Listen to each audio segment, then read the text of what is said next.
Of Relac Drive and brandished what appeared to be a small caliber pistol. Now, the suspect stole an undisclosed amount of cash and fled on foot through Sophie's Plaza. Now, FPD is asking for anyone with information to phone Sergeant Foster at 450-6500.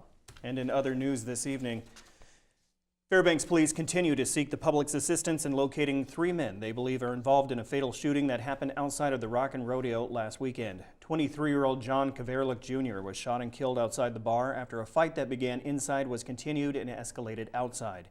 Yesterday, investigators released a surveillance video of the 3 men and are seeking any leads from the public.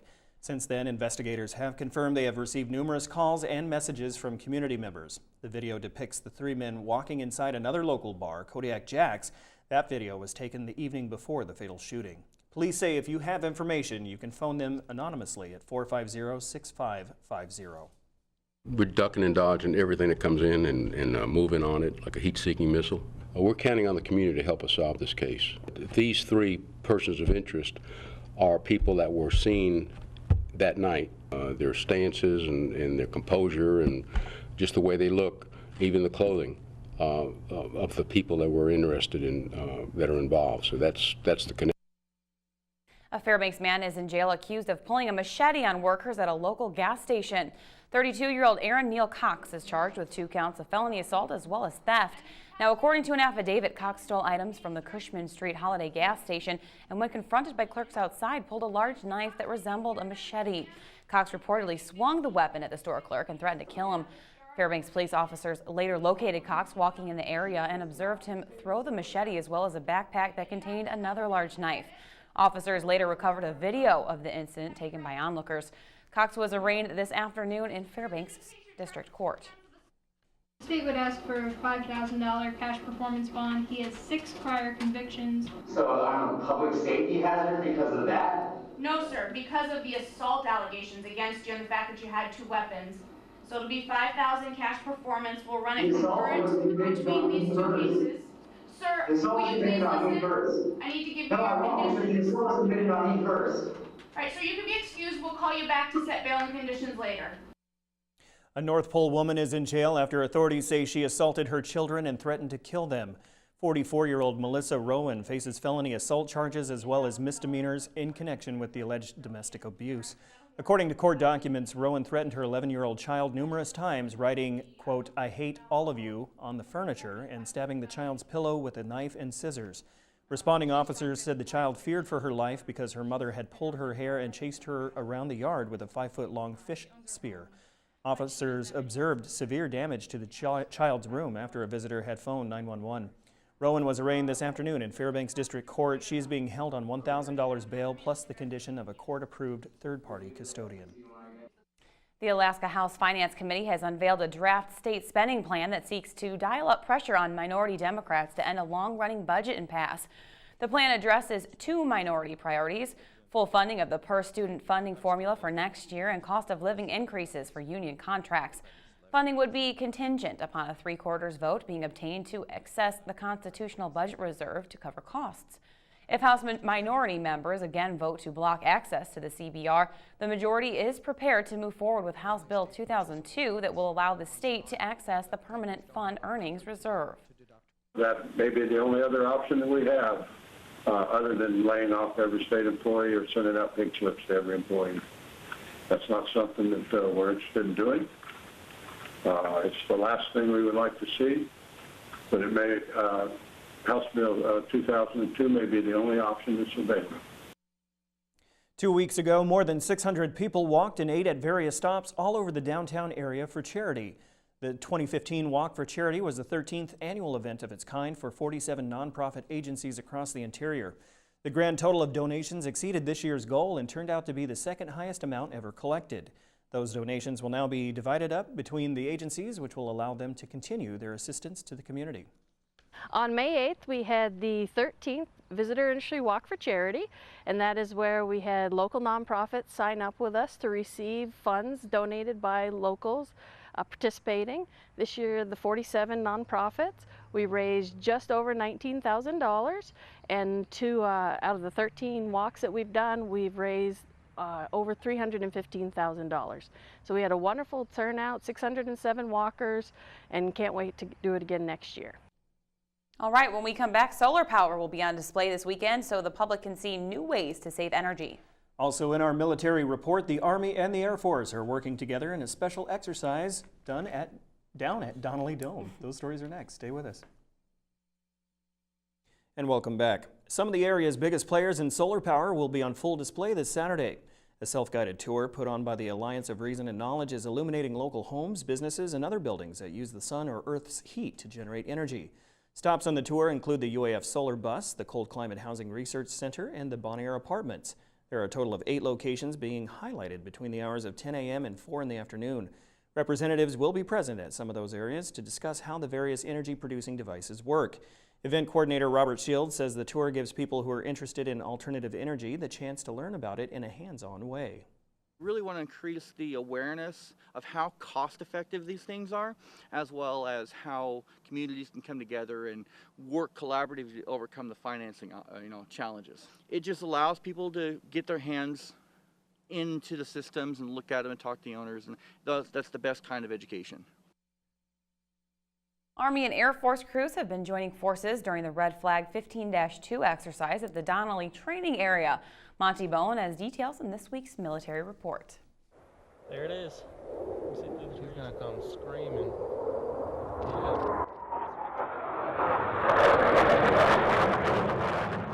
Exercise Distant Frontier brought U.S. Air Force Joint Tactical Air Controllers together with U.S. Army Joint Forward Observers to train together in providing close air support. We're doing coordination fires all the way from using a map and compass to a bomb on coordinate. We're doing an exercise that simulates both offensive operations and defensive fires. Having soldiers and airmen with experience teach those who are just starting out is a major plus. Well, any chance that you have to work with Army JFOs in any case is a definite multiplier for the Joint Force. Training area is a major asset where the soldiers and airmen can work to perfect their skills. Alaska is incredible. The weather right now is just perfect here in May.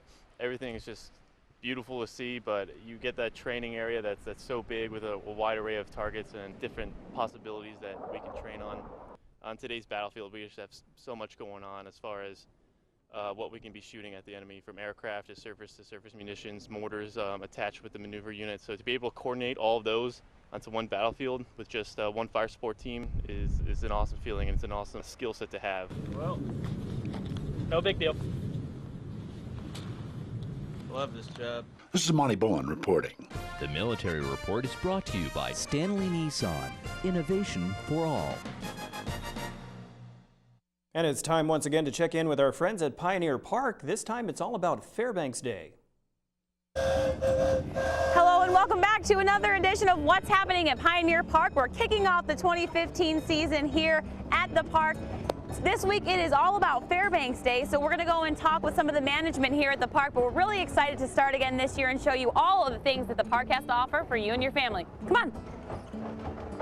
All right, we're here with Mike Bork, Parks and Recreations Director. Mike, how are you doing? I am fantastic. It's a beautiful day at Pioneer Park. It is. So let's start by talking about Pioneer Park. It just opened. We just opened officially Memorial Day weekend. As you can see, hopefully behind us, there's all kinds of people all over the park. All the shops are open, all the train and rides and museums, everything's open. It's fantastic. It is. There are a lot of people here today. It has been a beautiful summer so far, but let's talk about what you have going on next week. You have Fbx Day. So what's that all about? Next Wednesday from 1 to 4 is Fbx Day. It's an annual event that we put on, and we have all kinds of activities during that time. Pantheon Steel Drum Band is going to be here. We have an aerial arts demonstration, the people that do the skirt. I know her. She's good. She's good. Amazing. We have games and activities for kids. And then starting at 5, we have the Battle of the Bands, just like a return of the Battle of the Bands, up on the riverboat in Anna behind us. Very popular last year. Hoodoo Brewery is going to be here. We've got some fantastic bands that are going to be battling it out this year. So it's going to be amazing. It sounds like the place to be. So tell me, time and date. Next Wednesday, June 3rd, from 1 to 4 p.m. here at Pioneer Park is the family part of it. Then starting at 5 or right around there is the Battle of the Bands right behind us on the riverboat in Anna. We're going to have that also going on all day. There is an Instagram scavenger hunt. So if you need more details, you need to go to the Pioneer Park website, pioneerpark.us. I'm an Instagram queen, so I need to get in on this. Instagram scavenger hunt. The Vernon Nash Car Show, Car Club is going to be here doing a car show during the day as well. So there is more to do than you can probably get done on Fairbanks Day. Wow, that's awesome. So thank you so much. We'll make sure. I want to hear about Excellent. this Instagram hunt. I know. I want to also. So make sure to come on down to the park and celebrate the Golden Heart City of Fairbanks. And also make sure to tune in every Wednesday on the Fairbanks Evening News and News Center Final, because we'll be telling you exactly what's happening here at Pioneer Park. It's always fun. Yeah. Always fun. Every Wednesday, get to hang out with the guys at Pioneer Park. Very good. Very good. Good report. Thanks. All right, Joe Cook is coming up with sports, and he has highlights from the first MAC baseball tournament from last night. Plus a look at local soccer teams gearing up for a state tournament. Stay with us.